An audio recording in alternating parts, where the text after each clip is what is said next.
Today I'm gonna do the rear brakes on my BMW Z4. First we're gonna put the jack on the jacking point on the car.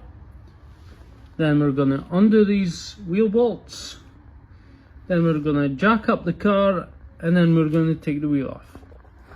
Now remember, righty tighty, lefty loosey. Now when you purchase discs for your Z4, E85 or E86, do not make the mistake of ordering E46 discs, because this is the Z4 disc and this is an E46 disc. Now you can see the difference there. The Z4 one is quite a bit wider here, and I believe these are actually the same discs as the E36, and these are just E46, so don't make that mistake. Now once you are here, you will need a little screwdriver, or if you have nails it's good. There's a little grommet which sits on here, which for some reason this caliper doesn't have it, but you'll have to remove that first. And inside of there, if you put your finger in it, there is a hex bolt, and it's a 7. So you will just put this into there, make sure you get it in. It's all nice and tight, and then you'll take your ratchet and you'll just undo it. Remember, righty tighty, lefty loosey, but opposite, because yeah, it's opposite now. So we're going to be turning it down for this. So because of this shock absorber here, you might actually have to take the ratchet off and the last bit undo by hand. So you will actually see once you've undone these here, the thread's still in there. There we go. So one's out. Now we have to get the other one, which is at the bottom. Next thing you're going to do is you're going to get a slightly bigger screwdriver than this. Push this in. I can probably manage it with this one. Push this in. At the same time, taking this out.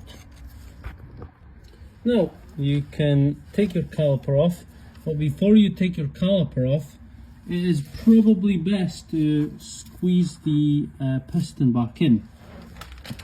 Now if your caliper is in a good condition and it isn't seized, all you can do is put a screwdriver behind the disc there, or somewhere sort of where you can get leverage, and just do this.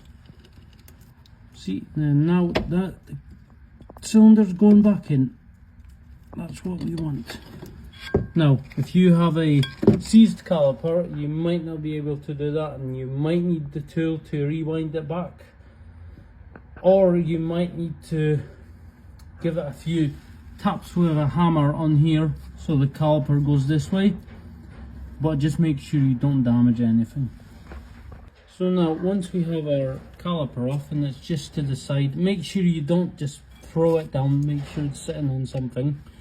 I want to inspect our flexies, which this one's actually been replaced quite recently. Looks alright, so this is fine.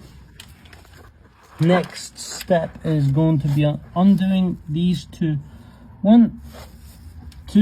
carrier bolts so we can actually get to the disc.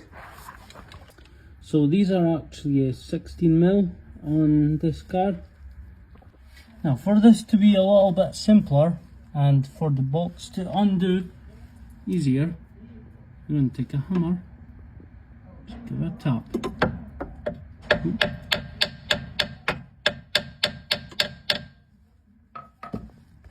Now if you cannot undo these bolts, they're a little bit difficult to undo. Make sure you've got your socket on properly, make sure it's flush on the bolt, that's the first thing.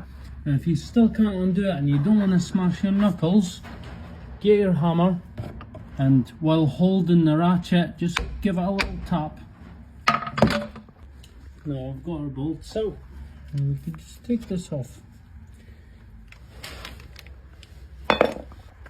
Now next thing is we want to get a number 6 hex into this little bolt that holds the disc to the hub. Now depending on how bad your bolt is, mine is not too bad, you will have to get the socket in, and once it's in you might have to hit this with a hammer a couple of times so it frees off the rust inside. And if that doesn't work, or you feel like it is quite tight to undo, you might need gas. So you'll just want to heat this up a little bit for a couple of, a minute or two, and then you can try and undo it. Now to get your actual disc off, make sure your handbrake is off, and what you want to do is just give it a little tap first.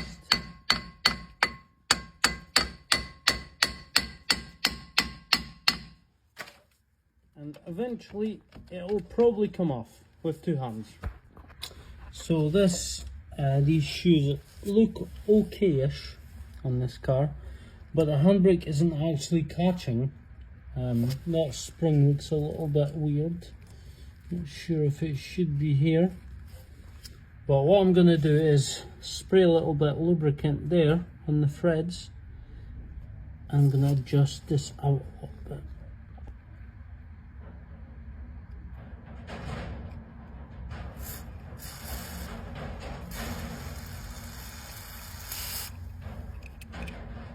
Now the way you adjust it is simply by getting a screwdriver, either moving this up or pushing it down the way. Now the way you check if you've adjusted this correctly is you simply put the disc back on, you put the retaining screw in, and without the handbrake you first check if it's spinning quite freely. I would say this is fairly free. And now you want to put the handbrake on, a couple of clicks, and now that's not going anywhere. So I think that's adjusted good, but for good measure I'm actually going to put the wheel back on and try and spin it with the wheel so there's more force. So now I've put a wheel on, I just put one wheel nut on it. I'm still kind of able to spin the wheel, so I might need to adjust it a little bit more. So now that I'm happy that I've adjusted my handbrake, I think, because the nature of the handbrake is you only really know if it's well adjusted once you've put everything back together and you put the handbrake on and you try and drive away the car, and then you see if it's holding. So I haven't done this correctly. I'll have to take everything off again and adjust it more. So now I don't really need to do this because it's not too bad, but you might have to take a wire brush and simply clean up everything on this hub. Now the reason you want to clean this up is simply because next time you go and do your brakes, you do not want the rust to basically weld the hub and the disc together, because then you won't be able to get it off as easily. And what I usually do is get some copper grease, usually in a tub, but I don't have it just now, and just spray around on the hub.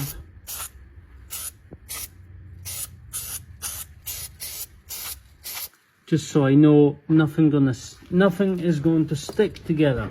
Now it's also a good idea to add some grease to the threads on all of your bolts, basically, just so it's a little bit easier for them to go back in. And also this actually stops them getting loose, which not many people know. Now you also want to take your carrier and wire brush these areas. This is where your brake pads actually make contact with the carrier, so you want that to be all clean and nice so they can actually move.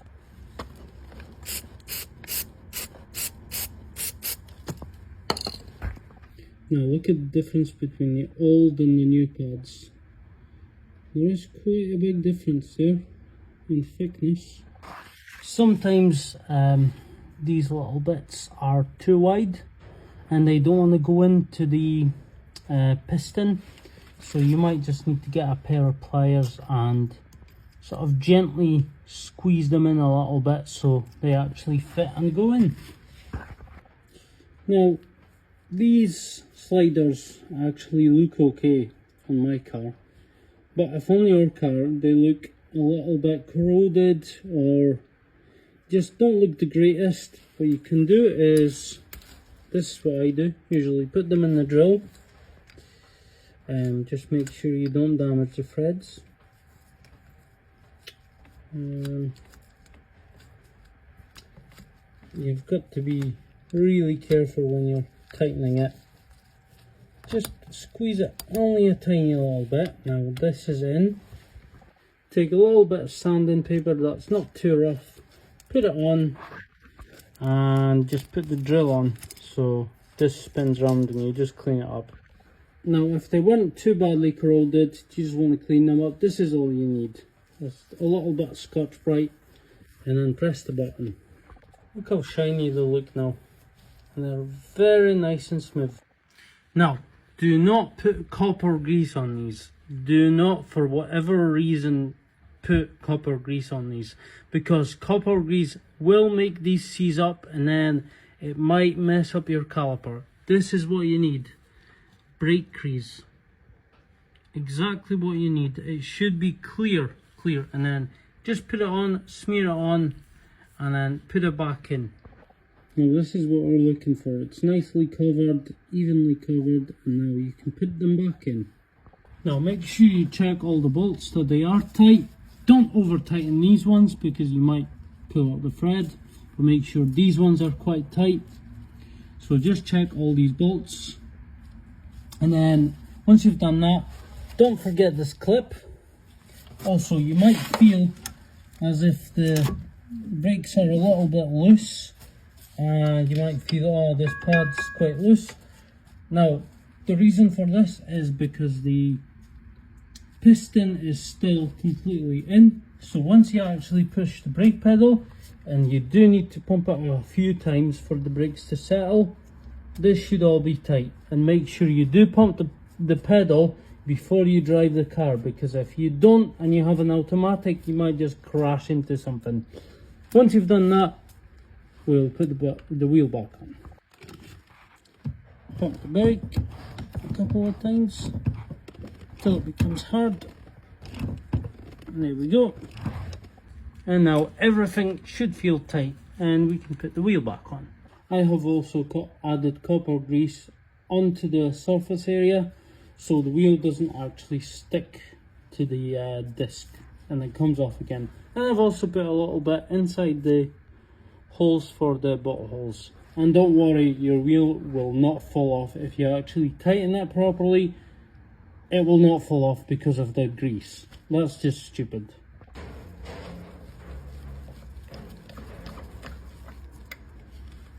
Now when you're putting the wheel bolts in, put them diagonal. So you put this one in, then you put this one in, then you put this one in, then you put this one in, and then you put this one in. And then once you have them in, now once you're happy that the wheel is on and the wheel nuts are kind of tight, don't have to be properly tight, you're going to drop the car. You're going to drop the car, but not completely. You're going to drop it and keep it on the jack, just so the wheel is touching the ground and there's only a slight bit of weight pushing onto the wheel. Now the reason for that is, if you haven't quite got the wheel completely flush, when you put the weight on, the wheel might actually tighten at an angle and you might mess up the threads inside. But if you do it this way, you know there is weight on the wheel and you know it is still flush. So now you just need to tighten the wheel completely. Now once you're happy that the wheel is completely tight, you can just completely drop it into the ground. And now the disc is done on one side, we just need to do the other side. But yeah, that's the video for you. Thank you very much. Thank you very much.